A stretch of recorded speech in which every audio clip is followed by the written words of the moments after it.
Assalamualaikum, Salam Malaysia Madani. Saya Nur Zamri dan ini Berita Wilayah. Sebelum ke rangkuman berita utama, kita ikuti perkembangan PRK Parlimen Pulai dan Dewan Negeri Simpang Jeram.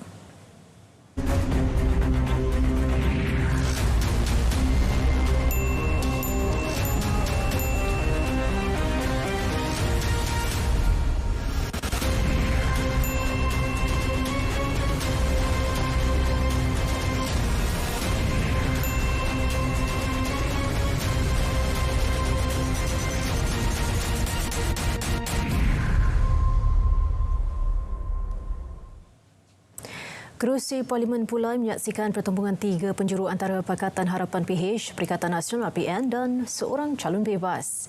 PH diwakili bekas Speaker Dun Johor, Suhaizan Kayat dan PN mempertaruhkan calonnya Zulkifli Jaafar.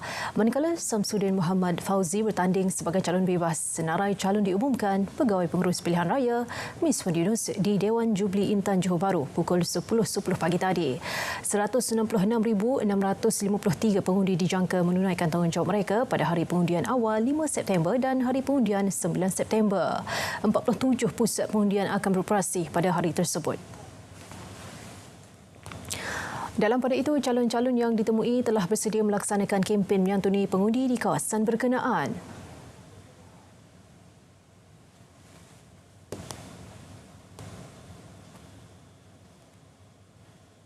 Dan memang salah satu tugas besar saya semasa menjawab jawatan struktur politik adalah untuk menjaga Parlimen Pulai. Itu salah satu tugas yang diberi amanah oleh beliau. Jadi dari segi itu kita rasa dapat menyusun jentera yang lebih baik insya-Allah untuk berdepan dengan pilihan raya ini. Sementara itu, calon PN Zulkifli Jaafar memaklumkan beliau lebih mengenali rakyat, terutama ketika pandemik COVID-19 memuncak sebelum ini. Ia dianggap suatu kelebihan baginya. Manakala calon bebas Samsudin Muhammad Fauzi pula sudah bersiap sedia dengan jadual padatnya untuk bertemu rakyat.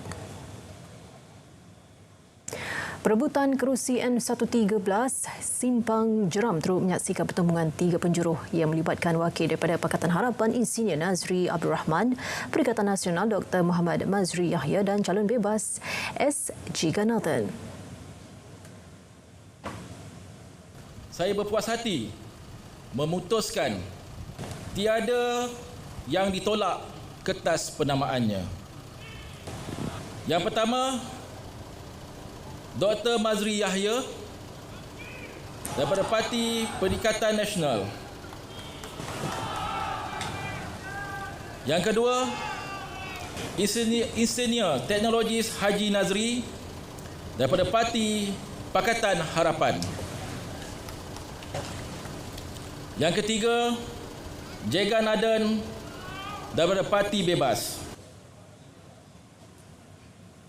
Nazri merupakan timbalan Ketua Parti Amanah Negara Amanah Bakri, manakala Muhammad Mazri adalah bekas timbalan Pesuruhjaya PAS Johor.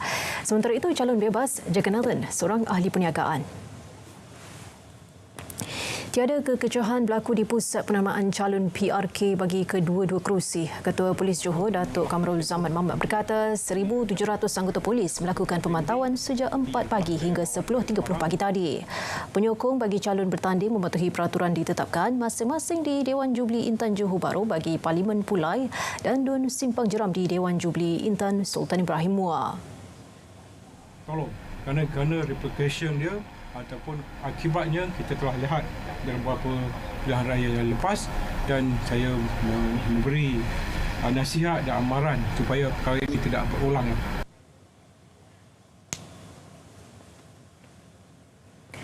Sementara itu, Menteri Besar Johor Datuk Un Hafiz Kazli menasihati semua parti bertanding berkempen secara tertib dan berkhemah.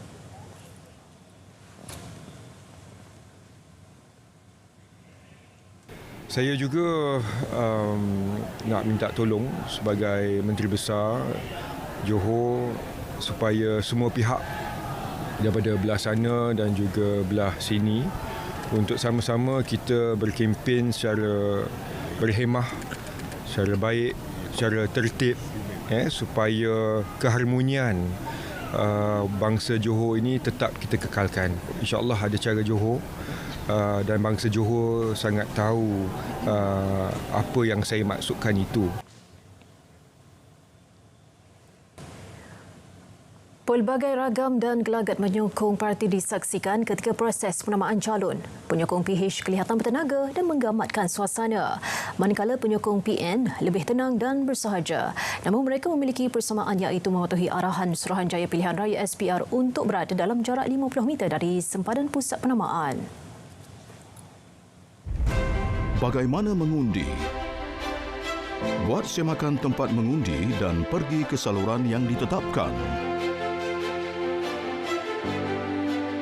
Masuk ke tempat mengundi apabila dibenarkan oleh polis yang mengawal.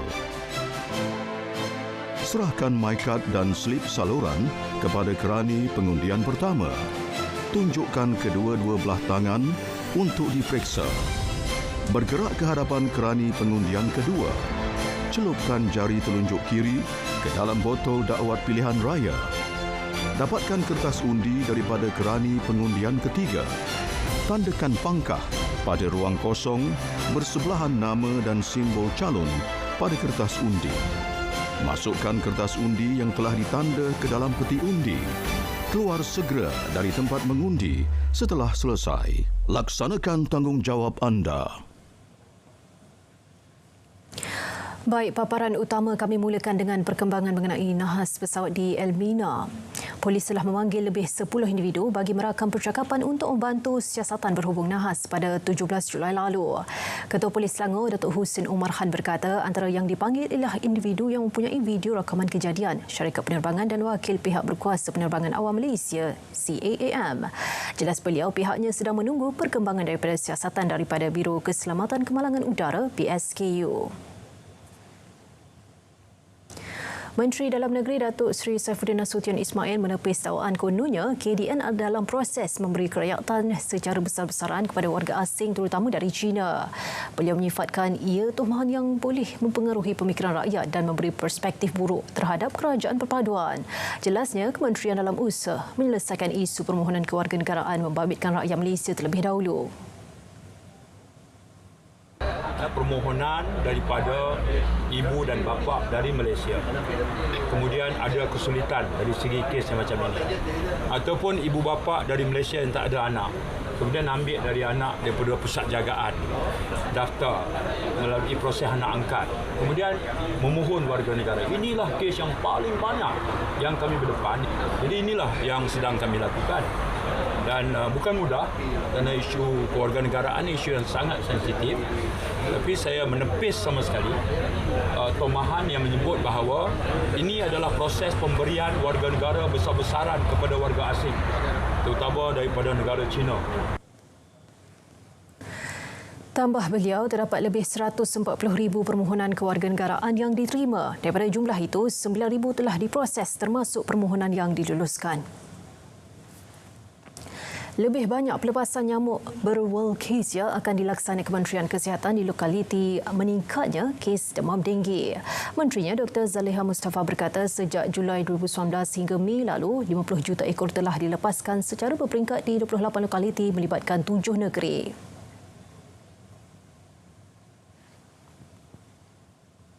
Dalam masa 2 tahun ni kita akan review baliklah keberkesanan dia dan baru kita lihat sama ada untuk meneruskan atau tidak. Tetapi setakat hari ini kita nampak keberkesanannya macam saya sebut tadi antara 30 hingga 80% dalam pengurangan kes denggi dan Beliau berkata demikian selepas pelancaran program Madani Afiat Peringkat Johor dan Gotong Royong Mega Perangi ADIS 2.0 Peringkat Kebangsaan di Segamat. Setakat bulan ini lebih 73,000 kes denggi direkodkan di seluruh negara dengan 53 kematian.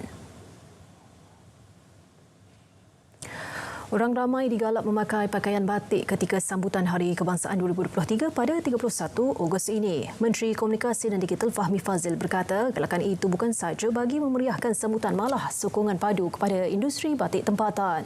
Pakaian batik Malaysia bertemakan semangat kemerdekaan bakal mewarnai sambutan Hari Kebangsaan kali ini. Busana itu diperagakan barisan Jemaah Menteri, tetamu kehormat serta urus setia.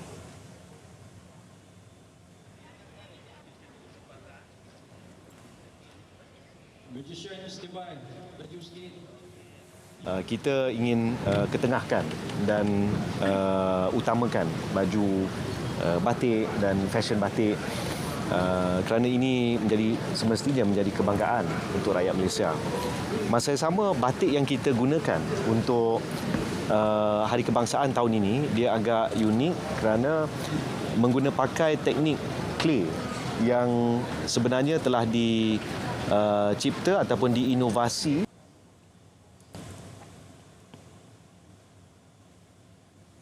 Sementara itu, Fahmi memaklumkan KKD akan pastikan tiada gangguan telekomunikasi ketika sambutan Hari Kebangsaan 2023 di Dataran Putrajaya Khamis ini. Jelas belia beberapa kenderaan Cell on Wheels milik penyedia perkhidmatan telekomunikasi akan ditempatkan di kawasan itu bagi memastikan kelancaran capaian.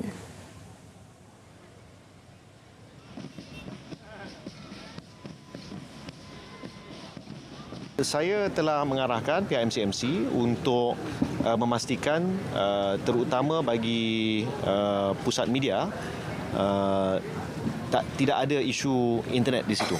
Terutamanya di situ, tapi secara keseluruhan kita tahu, kita jangkakan jumlah hadirin mungkin boleh mencecah sehingga 100,000 orang. Jadi dari segi coverage, dari segi capacity, saya telah mengarahkan supaya MCMC meneliti perkara ini dan menyesuaikan peralatan untuk memastikan tidak berlaku apa-apa gangguan telekomunikasi pada hari tersebut.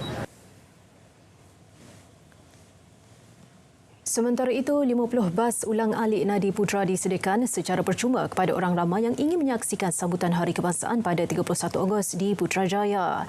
Inisiatif Perbadanan Putrajaya itu bagi memudahkan pergerakan orang ramai selain mengelak kesesakan. Jelas Pengurusi Jawatankuasa Logistik dan Persiapan Tempat Sambutan Hari Kebangsaan dan Hari Malaysia, Datuk Parang Abai Elias Thomas, perkhidmatan disediakan dari Terminal Putrajaya Central dan PICC. Waktu operasi seawal 4 pagi hingga 2 petang. Kadar kekerapan setiap 10 minit pada waktu punca. 2,590 tempat meletak kenderaan disediakan di 3 lokasi berhampiran lokasi kutipan penumpang bas ulang-alik. Manakala lebih 7,000 petak bagi yang mendatang membawa kenderaan sendiri dan ingin berjalan kaki ke tempat perarakan. Seterusnya kita ikuti laporan cuaca semasa seluruh negara bersama Pegawai Met Malaysia, Tunisa Samsudin. Assalamualaikum dan salam hormat. Kembali bersama Jabatan Meteorologi Malaysia untuk informasi cuaca yang terkini. Bila kita mulakan laporan cuaca pada petang ini dengan melihat terlebih dahulu paparan amaran yang masih lagi dikekalkan di kawasan Phuket, Condor, Reef North dan juga Palawan. Dan amaran ini berkuat kuasa mulai 28 Ogos sehingga ke 1 September nanti. Berikutan ketinggian ombak dilihat boleh mencecah sehingga ke 3.5 meter. Ianya adalah berbahaya pada sebarang aktiviti melibatkan perkapalan, bot-bot kecil, sukan dan juga rekreasi laut. Bila seterusnya kita lihat pula paparan imej satelit bagi melihat keadaan kelompok awan terkini dan dapat diperhatikan keadaan kelompok awan tebal dan aktif lebih tertumpu di semenanjung Malaysia berbanding di negeri Sabah dan Sarawak. Dan keadaan ini dapat dilihat dengan lebih jelas melalui paparan imej kemerada yang terkini yang mana keadaan hujan serta ribut petir sedang berlaku di hampir ke semua negeri di semenanjung Malaysia. Namun keadaan hujan yang sedang berlaku di negeri pantai barat ini dijangkakan boleh beransur reda menjelang ke awal malam nanti, manakala hujan yang sedang berlaku di bahagian pedalaman dan juga timur semenanjung ini dijangkakan boleh berlarutan sehingga ke tengah malam nanti. Berlainan pula di negeri Sabah dan Sarawak, keadaan hujan dilihat hanya lebih tertumpu di bahagian pedalaman negeri Sabah, Limbang, Mukah, Kapit, Sri Aman dan juga di bahagian Kuching. Namun keadaan hujan yang berlaku di bahagian barat ini dijangkakan boleh bergerak ke arah utara negeri Sarawak yang mana menjelang pada malam nanti boleh berlakunya hujan di bahagian Limbang, Miri dan juga bahagian Kapit utara. Bila ini sahaja yang dapat saya kongsikan buat petang ini. Jangan lupa untuk ikuti kami di laman Facebook, Instagram, Twitter dan juga YouTube rasmi Met Malaysia. Sekian melaporkan, Tunisa Samsudin. Assalamualaikum dan salam hormat.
Bantuan prihatin Pahang BPP diagih di semua kawasan tanpa pilih kasih. Atira Haswah di Pahang ada perinciannya. Atira, silakan. Terima kasih. Kerajaan Pahang tidak pernah meminggirkan mana-mana kawasan di negeri ini dalam pengagihan bantuan. Ia termasuk di daerah Jeranto yang dikuasai pihak pembangkang dengan memperuntukkan RM706,500 bagi bantuan prihatin Pahang BPP tahun ini.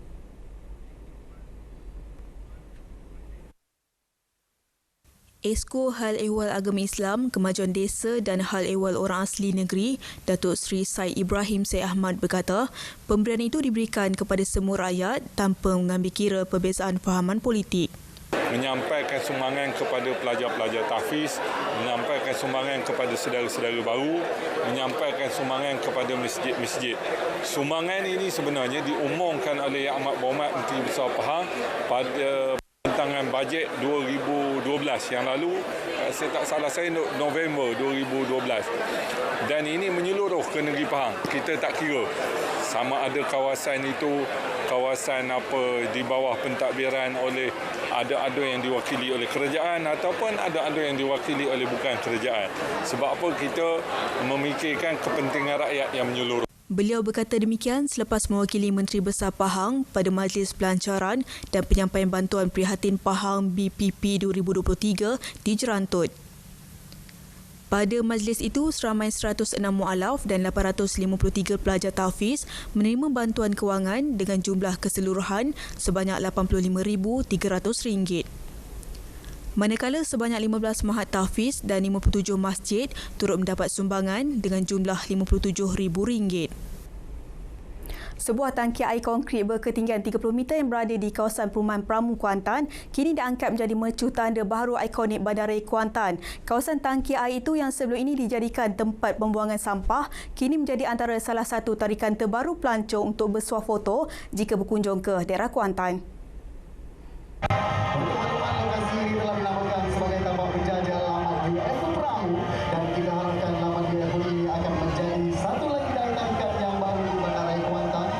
Menurut Datuk Bandar Kuantan, Datuk Razihan Azharuddin, idea menghidupkan kawasan itu dicetuskan mantan Datuk Bandar yang mahu menjadikan kawasan terbiar sebagai lokasi tarikan pelancong. Menggunakan konsep lukisan mural bagi menghiasi keseluruhan tangki air itu, ia telah berjaya menarik ramai pengunjung. Malah mural terbesar bermotifkan dasar laut itu turut mendapat pengiktirafan Malaysia Board of Record MBOR. Okay. Untuk warga Kuantan adalah perkara itu menjadi tanggungjawab kita bersama lah antara pihak majlis, pihak warga Kuantan untuk turut sama atau untuk menjaga apa-apa saja public amenities lah ni, harta awam lah sebenarnya. Bila ada benda-benda macam ni, insya-Allah banyak tempat untuk kita lawati, banyak tempat untuk pelancong lawati. Insya-Allah kita boleh menjadikan Kuantan ni sebagai satu destinasi yang komplit lah kata orang tu ya. Beliau ditemui pemberita pada Majlis Penganugerahan Malaysia Board of Record Biggest Mural on Elevated Water di Kuantan. Menjayakan program pada pagi. Exploria menjangkakan seramai 10,000 kanak-kanak di Pahang menyertai pembelajaran berdasarkan modul sains, teknologi, kejuruteraan dan matematik STEM yang ditawarkan syarikatnya sepanjang Pesta Buku Pahang 2023 berlangsung.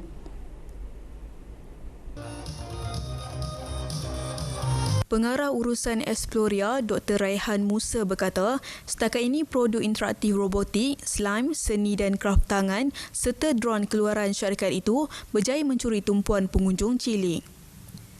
Ini kerana kit pembelajaran berkenaan mudah dibawa, difahami serta selamat bagi kegunaan kanak-kanak seawal usia 4 tahun dengan pemantauan ibu bapa dan guru. Antaranya kita ada buat eksperimen berkaitan dengan sains polimer. Okey, kita ada buat slime. Lepas tu kita ada buat eksperimen berkaitan dengan cahaya. Kita ada buat painting, DIY sun catcher. Lepas tu kita ada buat kitchen. Kita ada My Robot, robot sumo dan robot bola sepak. Beliau berkata demikian kepada RTM ketika ditemui di Pesta Buku Pahang yang berlangsung di Dewan Majlis Bandaraya Kuantan MBK Kuantan. Pesta buku yang berlangsung selama seminggu itu akan berakhir esok. Kerajaan Negeri Pahang mensasarkan kehadiran seramai 400,000 pengunjung sepanjang ia berlangsung. Sekian paparan berita dari Pahang hari ini. Kita kembali ke Angkasa Puri Kota Media. Terima kasih atas perincian dari Pahang itu. 4 pusat pemindahan sementara PPS masih dibuka di Maran Pahang sesulang 7 kawasan di Mukim, Luit dan Jenuh dilanda banjir. Hujan lebat berterusan sejak petang semalam menyebabkan kediaman dinaiki air sekitar pukul 10.50 malam tadi. Pegawai Pertahanan Awam Daerah Maran, Muhammad Nur Azhar Yusof berkata setakat 3 petang tadi, penduduk terjejas banjir menurun kepada 464 orang daripada 119 keluarga. Antara kawasan terjejas ialah Kampung Kuala Sentul, Pekan Srijaya, Kampung New Zealand dan Taman Sri Jedong. Agensi penyelamat membuat pemantauan dan menghantar bantuan keperluan asas bencana serta kit makanan kepada penduduk terjejas.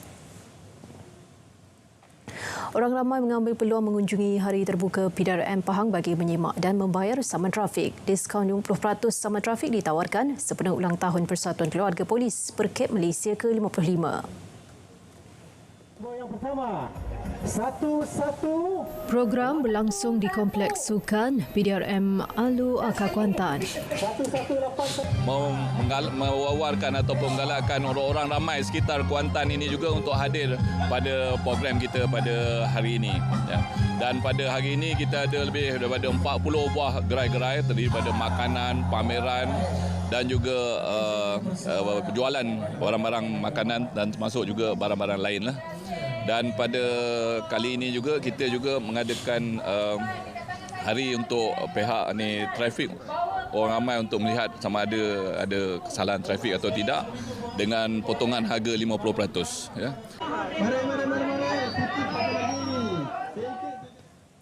Kenduri Seni Kampung, inisiatif Balai Seni Negara untuk mempromosi keunikan seni budaya tempatan. Program langsung di Art Garden Madi Ulu Dong di Raup dari 5 hingga 20 Ogos lalu. Laporan Karul Anwar Rosli. Kenduri Seni Kampung membabitkan kerjasama pemain industri seni dan masyarakat tempatan. Pelbagai aktiviti diadakan, antaranya pertandingan permainan tradisional, melukis mural dan pameran lukisan. Turut berlangsung bengkel tarian zapin dan bengkel seni buluh yang dikendalikan individu berpengalaman. Art Garden Madi mempunyai kerjasama dengan masyarakat 3 buah kampung di sini dan kerjasama itu dapat dijelaskan di sini dengan aktiviti yang kita dapat lihat lah.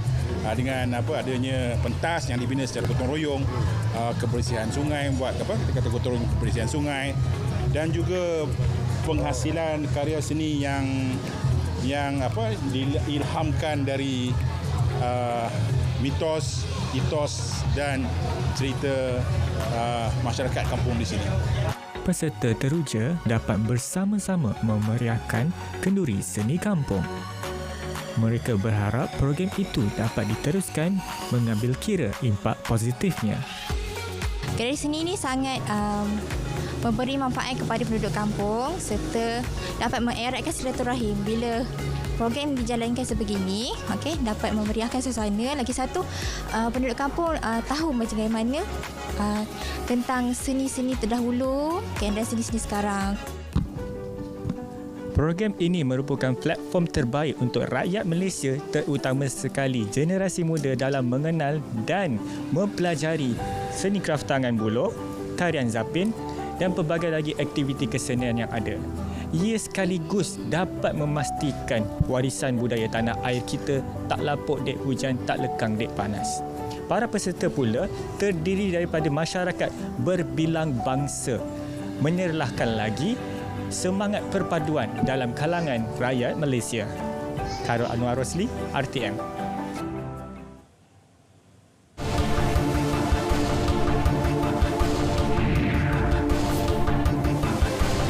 Fokus negeri di Buah Bayu, perpaduan rakyat berbilang kaum asas Kekuatan Sabah terus maju ke hadapan. Muhammad Syarizam Awang di Kota Kinabalu teruskan dengan laporannya.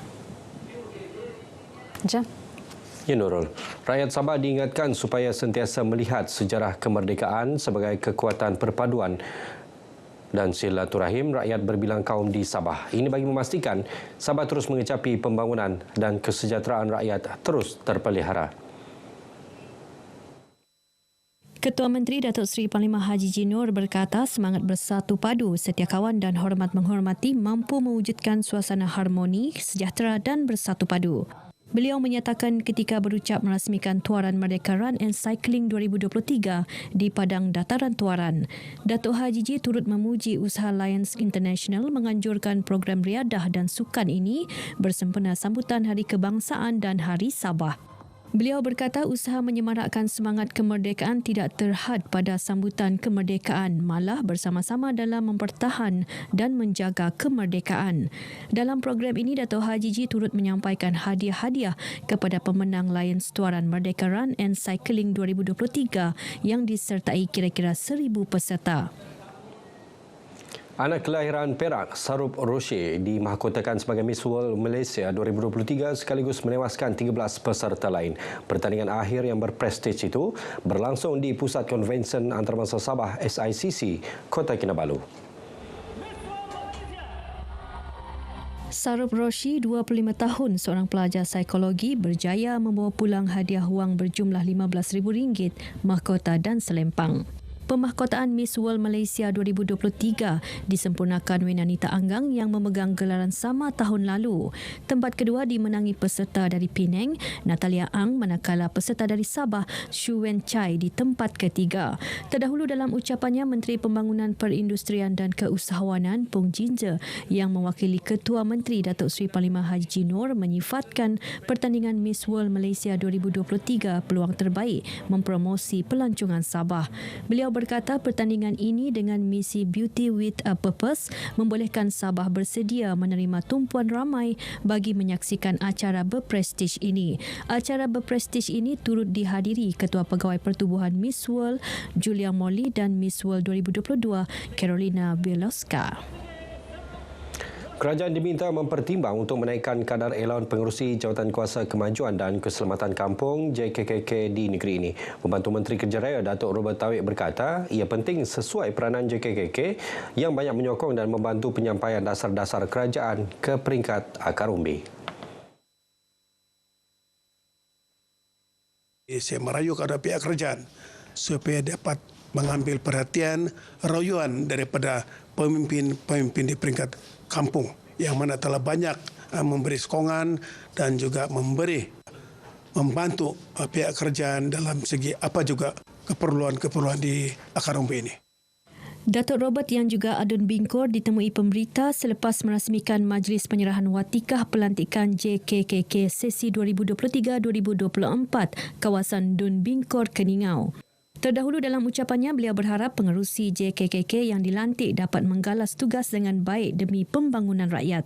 Seramai 39 pengerusi JKKK menerima watikah pelantikan pada majlis ini. 3 buah sekolah menengah agama bakal dibina di Sabah bagi memenuhi permintaan tinggi pelajar untuk melanjutkan pembelajaran di sekolah berkenaan. Pengarah Jabatan Hal Ehwal Agama Islam Negeri Sabah Jahins, Datuk Saiful Zaman Sangul berkata, ia melibatkan pembinaan di kawasan Pantai Barat Utara, Sandakan dan Tawau. Ketika ini, Sabah mempunyai 6 buah sekolah menengah agama dan jumlah itu tidak mampu menampung permintaan tinggi pelajar aliran agama peringkat rendah yang ingin melanjutkan pelajaran ke peringkat menengah. Beberapa cadangan kita kehadapan macam di Tawau, macam di Pantai Barat Utara, macam yang di Sandakan. Di antara yang akan kita menjadi keutamaan kita untuk memudahkan di bahagian Pantai Barat Utara itu daripada Kudat, daripada Pitas, Kota Marudu dan yang sekitar yang dekat itu macam yang di Paitan. Dia lebih selesa mereka untuk datang ke Pantai Barat Utara. Datuk Saiful Zaman ditemui RTM di Kinarut Papar mengenai keperluan mewujudkan lebih banyak sekolah menengah agama di Sabah, khususnya di Pantai Timur, bagi menampung permintaan tinggi pelajar untuk melanjutkan pelajaran ke sekolah berkenaan. Terdahulu, beliau merasmikan penangguhan sukan Sekolah Menengah Agama Negeri MSS Seman peringkat Negeri Sabah kali ke-17 di Papar. Sekolah Menengah Agama Negeri Tuan Puan Hajar Rahmah muncul johan keseluruhan kali ini dengan kutipan 24 emas, 13 perak dan 15 gangsa. Perbadanan Kemajuan Kraf Malaysia menyasarkan 1.1 juta ringgit hasil jualan menerusi Festival Kraf Borneo 2023 yang berlangsung selama 18 hari di Kota Kinabalu. Timbalan Ketua Setiausaha Kementerian Pelancongan Seni dan Budaya MOTEK, Yusri Muhammad Yusof yakin sasaran itu mampu dicapai susulan perkembangan positif industri kraf selepas terjejas teruk akibat pandemik COVID-19 sebelum ini. Setakat Julai lalu, hasil jualan kraf mencatatkan peningkatan 16%, iaitu sebanyak 190.4 juta ringgit berbanding 164.1 juta ringgit tahun lalu. Ini salah satu apa yang kita cuba tekankan untuk meningkatkan lagi matlamat kraf lah. Promosi bagi saya cukup penting lah. Sekarang pun kerajaan dah mula menggalakkan penggunaan batik untuk hari Khamis. Itu salah satu promosi yang terbaik untuk barang kraf dan juga batik di Malaysia lah. Muhammad Yusri ditemui pemberita selepas perasmian Festival Kraf Borneo 2023, anjuran Perbadanan Kemajuan Kraf Malaysia di Kota Kinabalu. Sementara itu, peserta festival berpuas hati dengan penganjuran program yang memberi ruang kepada mereka memperkenal hasil kraf masing-masing. Setakat yang saya pernah ikut dalam program ni, pendapatan saya agak lumayan dan membantu ekonomi saya juga. Saya harap pengunjung-pengunjung lebih ramai untuk memberi sokongan untuk memeriahkan lagi lah untuk kami punya program ni untuk masa akan datang. Saya promote produk orang ulu atau ulun bawang. Jadi usahawan yang lain juga ada punya produk. Dari situlah orang ramai masuk coba mau tengok masing-masing punya produk. Festival Kraf Borneo 2023 bertemakan Ini Kraf Malaysia akan berakhir 10 September depan. Ia disertai 60 usahawan kraf dari Sabah, Sarawak dan Semenanjung. Sambutan Hari Kebudayaan Malaysia yang diadakan bersempena Hari Orang Asal Sedunia dapat memberi pendedahan mengenai kepelbagaian budaya dan tradisi kaum di negeri ini. Naib Chancellor Universiti College Yayasan Sabah, UCSF, Dr. Rafiq Idris berkata, menyedari perkara itu, pihak kolej menganjurkan sambutan tersebut bagi memberi peluang kepada pelajar mengenali keunikan budaya etnik yang ada, meliputi pakaian, makanan dan seni kraf tangan.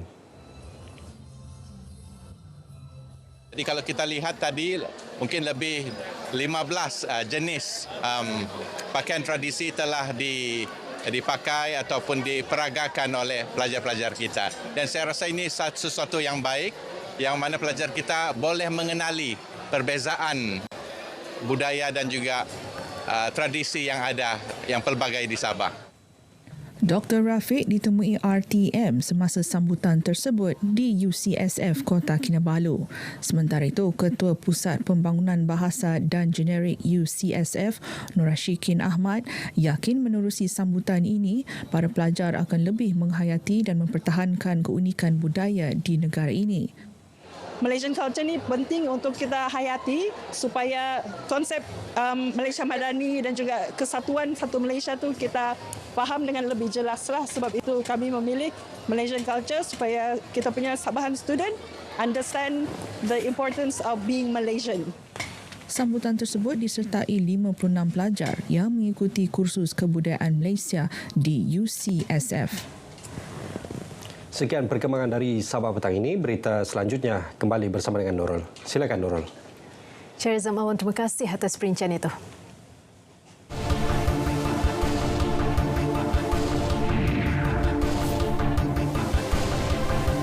Seterusnya kita ke Bumi Kenyalang. Fokus hari ini, industri tenaga hijau tunjang utama ekonomi Sarawak menjelang 2030. Perinciannya kita bersama Bu Mawin.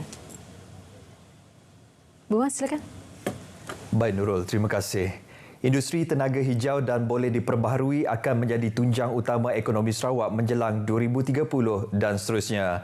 Premier Dato' Patinggi Tan Sri Abang Johari Tun Openg berkata, ia juga akan terus menjadi tumpuan khusus Kerajaan Sarawak kerana hasil daripada pertumbuhan industri tersebut bakal membangunkan semua sektor yang lain. Beliau berkata demikian dalam ucapan pembukaannya semasa pertemuan dengan pegawai atasan Shell di Ibu Pejabat Shell di London. Turut mengiringi beliau timbalannya merangkap Menteri Perdagangan Antarabangsa, Industri dan Pelaburan Datuk Amar Awang Tengah Ali Hassan, Setiausaha Kerajaan Negeri Datuk Amar Muhammad Abu Bakar Marzuki serta ketua-ketua jabatan. Dalam pertemuan tersebut, Datuk Patinggi Abang Johari menyeru Shell yang mempunyai sejarah panjang dalam industri minyak dan gas di Sarawak untuk terus menjadi rakan kongsi negeri dalam pembangunan sumber industri berkenaan termasuk penyimpanan karbon. Beliau turut memberi penghormatan kepada Shell yang telah memainkan peranan penting dalam pembangunan ekonomi Sarawak sejak minyak mula digerudi pada 1910 di Miri. Datuk Petinggi Abang Johari yang mengetuai delegasi ke Sweden, Norway dan United Kingdom tiba ke London dari Oslo petang semalam untuk mengakhiri lawatan kerja selama seminggu. Ikrar rukun negara bukan perkara baharu, telah diisytihar lebih 50 tahun lalu sebagai asas penyatuan bangsa. Terkandung di dalamnya 5 prinsip rukun negara yang biasa dilafazkan oleh rakyat Malaysia. Namun, berapa ramai yang mengetahui ikrar rukun negara seharusnya dihayati bersama 5 cita-cita atau mukadimahnya? Ikuti laporan disediakan oleh wartawan Debbie Amanda Padan. Masa sekolah dulu memang rukun negara je lah. Jangan nak ada yang berkaitan dengan mukadimah tu. Sebenarnya dengar pun lah. Memang sebenarnya dengar. Sebab sebelum ni saya hanya didedahkan mengenai lafaz ikrar rukun negara yang hanya berfokus kepada 5 prinsip rukun negara sahaja. Rukun negara dilancarkan selepas negara mengalami detik pahit pada 13 Mei 1969 yang mencacatkan keharmonian antara kaum. Oleh itu, ia dibentuk bagi mencari titik pertemuan dan kebersamaan serta meraihkan segala perbezaan. Dalam sebuah negara yang majmuk masyarakatnya seperti Malaysia, cabaran utama kita adalah untuk menguruskan hubungan etnik. Sekiranya hubungan etnik itu tidak dapat diurus, maka kita akan berada dalam keadaan yang kurang stabil dan sebagainya. Dan sudah tentunya kerajaan, apa saja kerajaanlah, kerajaan perpaduan pada hari ini dan juga kerajaan-kerajaan lepas, mereka meletakkan agenda hubungan etnik sebagai agenda yang utama supaya setiap kaum dapat hidup bersama-sama, peaceful coexistence dalam sebuah negara yang masyarakatnya majmuk. Keputusan Jemaah Menteri meluluskan cadangan agar ikrar rukun negara dilafazkan penuh bermula dari mukadimahnya, satu inisiatif positif dalam mendukung aspirasi negara. Mukadimah itu nanti akan membantu untuk reinforce, untuk memperkukuhkan lagi kelima-lima prinsip rukun negara yang kita sudah tahu.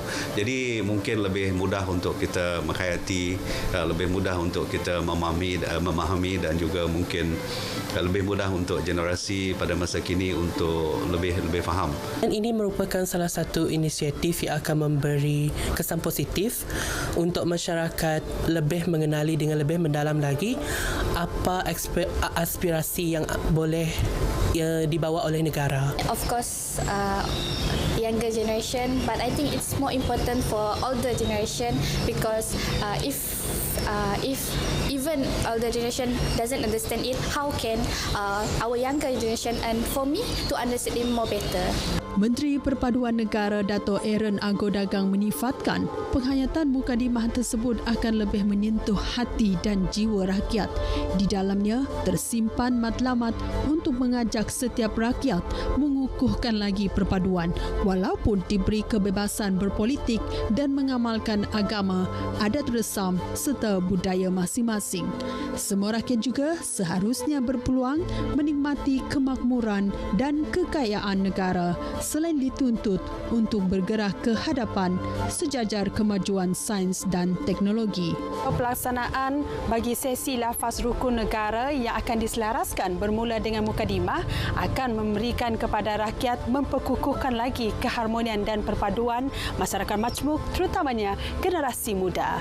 Oleh itu, ayuh mari kita sama-sama mendalami mukadimah rukun negara sekaligus menyemai rasa taat, setia dan rasa cintakan negara.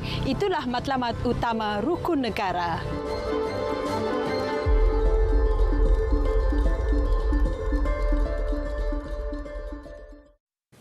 Baik, Kementerian Pelancongan, Industri Kreatif dan Seni Persembahan Sarawak kini menyediakan dana khas bagi menyokong program dan aktiviti yang berasaskan warisan, seni dan budaya, iaitu Dana Mudah Cara untuk Warisan, Seni dan Budaya.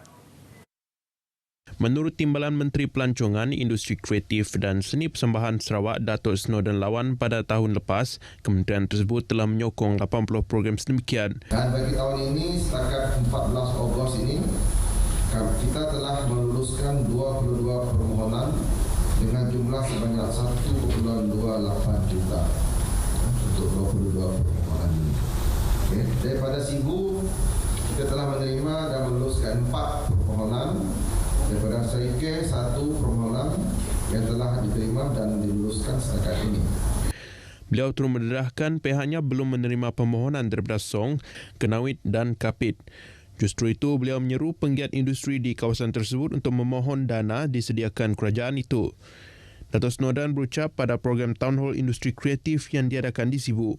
Pada sesi tersebut, borang panduan permohonan serta senarai semak permohonan dana khas ini turut diedarkan kepada semua yang hadir di program itu. Acara itu merupakan siri keempat Town Hall selepas Kota Semarahan, Miri dan Bintulu. Sesi Town Hall ini diadakan untuk menyampaikan secara terus kepada penggiat industri kreatif di Sarawak mengenai usaha kementerian mewujudkan kefahaman serta menggalakkan perkembangan industri kreatif di Sarawak. Polis Sarawak masih memburu 3 lelaki tempatan bagi membantu siasatan kes mencederakan seorang lelaki di Matang pada Isnin lepas. Timbalan Pesuruhjaya Polis Sarawak, Datuk Manca Atta berkata, suspek berkenaan merupakan sebahagian daripada sekumpulan 11 orang yang disyaki terlibat dalam kejadian sekitar 1 pagi di sebuah premis di Matang, Kuching. Menurut beliau, setakat ini 8 suspek berjaya ditangkap melibatkan lelaki tempatan berusia 21 hingga 51 tahun. Dan semakin rekod ke atas kesemua tangkapan, ini mendapati penglibatan utama adalah dalam kegiatan dadah. Dalam kejadian tersebut, seorang lelaki berusia 30-an cedera parah selepas diserang sekumpulan suspek bersenjatakan parang dan kayu hoki. Punca serangan dipercayai berkaitan hutang. Datuk Manca mendedahkan demikian kepada media selepas merasmikan program kepolisian komuniti polis diraja Malaysia bersama Adun Batu Kitang di Kampung Semeba di Kuching. Terdahulu dalam ucapannya, Timbalan Pesuruhjaya Polis itu menasihatkan orang ramai supaya tidak mementingkan diri sendiri. Sebaliknya, bersama-sama dengan jiran tetangga untuk menjaga keselamatan dan harta benda semua pihak. Jelasnya, tindakan sedemikian boleh membantu mengurangkan kadar jenayah. Dalam pada itu, Adun Batu Kitang Loh Khiri Chiang berkata, kerjasama semua pihak amat penting dalam usaha mencegah dan memerangi aktiviti jenayah di peringkat akar umbi dengan berkesan. Hampir 200 orang pengayuh dari seluruh dunia bertanding dalam Seoul International Mountain Bike Challenge SIMBC 2023 berlangsung hari ini dan esok. Selain Malaysia, kejohanan tahun ini mendapat penyertaan dari Thailand, India, Filipina, Singapura, Brunei Darussalam dan Chinese Taipei. Datuk Bandar Kuching Utara, Datuk Junaidi Redwan berkata, terdapat 4 objektif utama penganjuran pertandingan ini pada setiap tahun, iaitu menjadikan acara ini sebagai Premier Mountain Bike MTB dalam Malaysia, platform mencungkil bakat baru, menarik kedatangan pelancong luar datang ke Kuching dan mempromosikan Kuching dan Sarawak sebagai destinasi pelancongan sukan pada masa hadapan. Beliau berkata demikian pada majlis memperkenalkan peserta SIMBC 2023 semalam. Ujarnya, kejohanan tahun ini menampilkan 2 acara, iaitu acara menuruni bukit dan acara merentas desa. Beliau berharap semua peserta dapat menunjukkan semangat kesukanan tinggi di samping mendapat pengalaman berharga bagi peserta yang menyertai buat julung kali. Baik, jualan agro madani yang dianjurkan oleh pihak Fama dengan kerjasama Lembaga Pertubuhan Peladang dan Lembaga Kemajuan Ikan Malaysia Cawangan Bintulu merupakan satu kejaminan serta ketersediaan bekalan agro makanan dan memberi pilihan kepada pengguna mendapatkan bekalan agro makanan pada harga berpatutan. Penyelaras program jualan agro madani dari Lembaga Kemajuan Ikan Malaysia Cawangan Bintulu, Zulkarnain Muhammad Saleh berkata, melalui program jualan ini, komoditi jualan diperluaskan meliputi produk segar dan barangan kawalan dengan penjimatan 10 hingga 30% lebih rendah berbanding harga pasaran termasuk sayur, buah-buahan, ikan dan barangan lainnya. Program Agro Madani ini adalah sebenarnya untuk memastikan bekalan makanan di dapur warga Bintulu lah, especially terjamin dan dengan harga yang berpatutan. Bagi LKM kita memastikan harga bekalan ikan, contohnya ikan kembung hari ini kita jual dalam harga RM6 1 kilo, biasa pasaran dalam 12 kilo. Beliau berkata demikian di Pasar Tamu Imat Bintulu pagi tadi. Dalam pada itu, rata-rata orang ramai berkunjung ke program ini sangat berpuas hati dengan harga ditawarkan kepada mereka dan berharap program seumpama ini diteruskan pada masa akan datang. Kami boleh beli barang yang murah, barang basah, ikan, sayur, berbanding dengan supermarket. Kita dapat beli barang dengan harga promosi berbanding dengan sebelum ni kita beli dekat tempat lain memang dengan harga asal. Sebab hari ini kita ada dapat peluang beli barang dengan murah. Kalau boleh untuk masa yang akan datang kita galakkanlah untuk adakan program seperti yang hari ini supaya kita pengguna dapat membeli barang dengan harga yang berpatutan.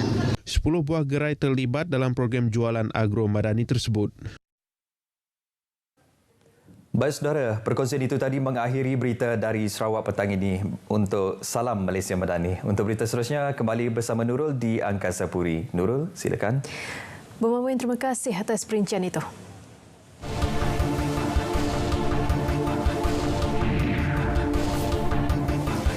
61 pelajar cemerlang peperiksaan diraikan dalam Majlis Penyampaian Anugerah Kecemerlangan Akademik Pelajar Baitul Mal Mawib Labuan 2023.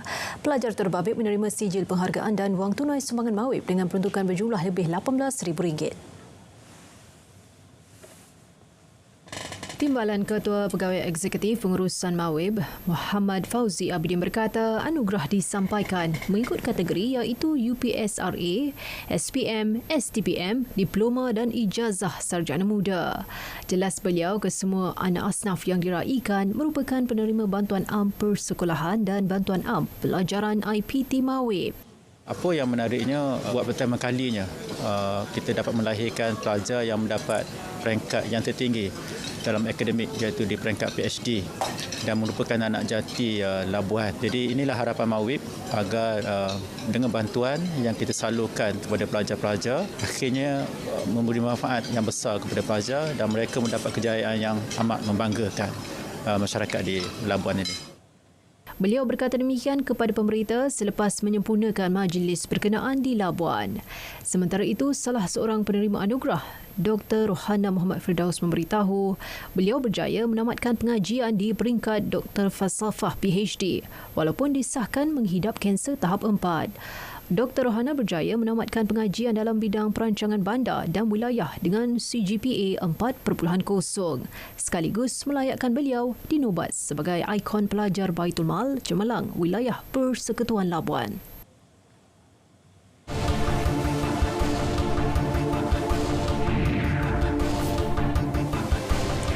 Satu daripada 3 individu boleh terdedah dijangkiti penyakit zoonosis bawaan haiwan. Antara lokasi panas penyebaran wabak jangkitan ialah kawasan riadah dan rekreasi. Kebiasaannya, ia menjangkiti manusia daripada haiwan perosak seperti tikus, termasuk haiwan pemeliharaan seperti kucing dan anjing. Pengarah Jabatan Kesihatan Selangor, Datuk Dr. Syahri Ngadimah berkata, setakat minggu lalu, sebanyak 368 kes dilaporkan di negeri itu berbanding 484 kes sepanjang 2022.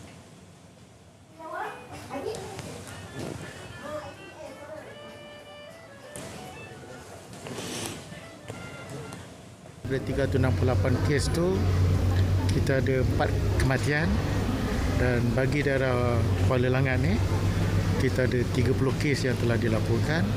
Daripada jumlah tersebut ada 2 kematian. Nah, itu sebab signifikan why kita buat program basmi tikus khususnya kerana tikus dikait-rapatkan dengan leptospirosis ya. Sementara itu, Pengarah Bahagian Kawalan Penyakit KKM, Dr. Anita Sulaiman menyatakan penyakit zoonosis boleh merebak kepada manusia melalui hubungan langsung atau melalui makanan, air atau persekitaran. Justru pentingnya pendidikan awal penjagaan kebersihan khasnya melibatkan pembuangan sisa pepejal makanan bagi mencegah dan mengawal penyebaran. Ada in contact secara terus dengan air kencing, contohnya air kencing haiwan ataupun rodent, tikus dalam hal ini, secara langsung atau tidak langsung Sebab tu kadang-kadang saya rasa dia sikap tu kena bermula dari kita. Kita tak boleh tuduh, kita tak boleh kata ni tanggungjawab orang ni tanggungjawab PBT, ini tanggungjawab pemimpin contohnya.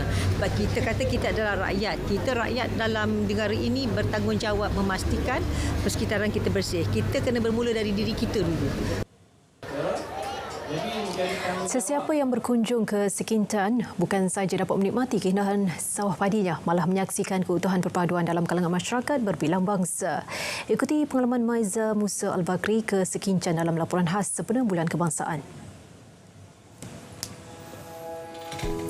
Sekintan, perkampungan nelayan yang terletak kira-kira 100 km di utara Kuala Lumpur. Perjalanan dari ibu negara mengambil masa hampir 2 jam. Sebaik tiba, saya disambut dengan pemandangan sawah padi yang sangat cantik. Istimewanya, tanaman padi Sekintan diusahakan masyarakat pelbagai kaum. Yang pentingnya, petani-petani di sini yang menanam padi ini, dia terdiri daripada berbagai kaum. Melayu, Cina, India. Ini jarang di Malaysia kalau ada petani yang berbagai kaum untuk tanam padi. Saya kemudian singgah ke sebuah kedai kopi lama di Pekan Sekintan, lokasi berkumpul penduduk setempat. Seperti anda saksikan, penduduk berbeza bangsa mesra duduk semeja menjamu selera. Ia menyerlahkan lagi semangat kebersamaan. Pukul 7.30 pagi, pukul 7 lah. 7. Sampai sekarang sampai pukul 5 hingga 6. Kira okeylah, orang Melayu, India, Cina semua datang lah sampai kedai minum. Lagi itu orang lama-lama sudah tak ada. Sikap toleransi dan saling menghormati perbezaan harus jadi amalan. Ia kunci kekuatan menempuh cabaran dan meraih kejayaan. Jadi uniknya Sekintan, dan saya mahu budaya ini diperkasakan, ditingkatkan, dan semangat kekitaan, keharmonian, tidak membezakan antara satu sama lain, memupukkan muafakat antara kita sama, sama-sama kita ada hormat menghormati.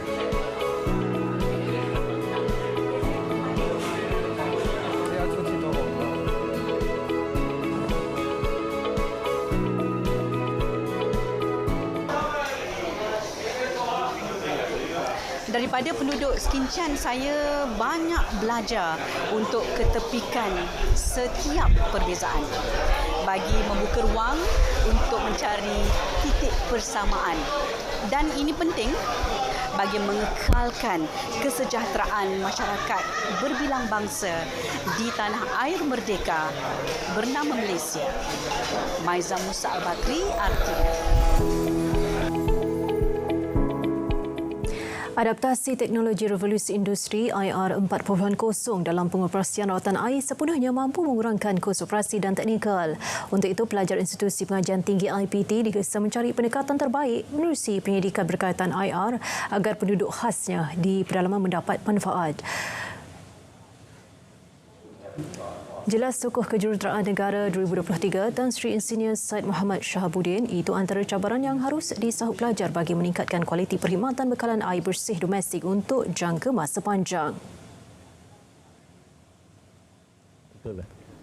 Kalau dalam universiti kalau dapat tunjuk keadaan mengatakan yang masalah air ni kalau tak diperbetulkan, tak diperbetul kepada awal-awal lagi, nanti memberi kesukaran susahan kepada kita. Pollution point of view. Itu dalam course tu kalau dapat one subject untuk student supaya biar dia keluar, ini yang minat kepada air kan. Saya percaya dalam yang minat kepada electricity itu dia punya bahagian kan.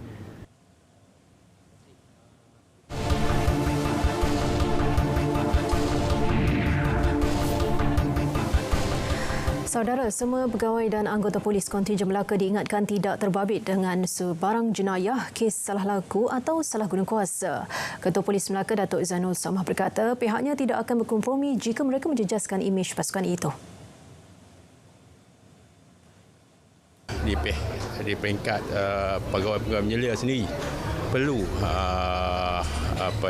mengawal selia pegawai dan anggota di bawah jagaan dengan baik supaya perkara-perkara yang sedemikian maksud saya tu salah guna kuasa dan juga terlibat dalam jenayah ni dapat kita pantau. Setakat ini tak ada apa-apa kes yang saya nak laporkan yang untuk menarik perhatian lah. Walau bagaimanapun bukan makna tidak ada kes tu, Polis Melaka itu tidak ada langsung tindakan ke atas pegawai dan anggota yang melakukan kesalahan. Memang ada.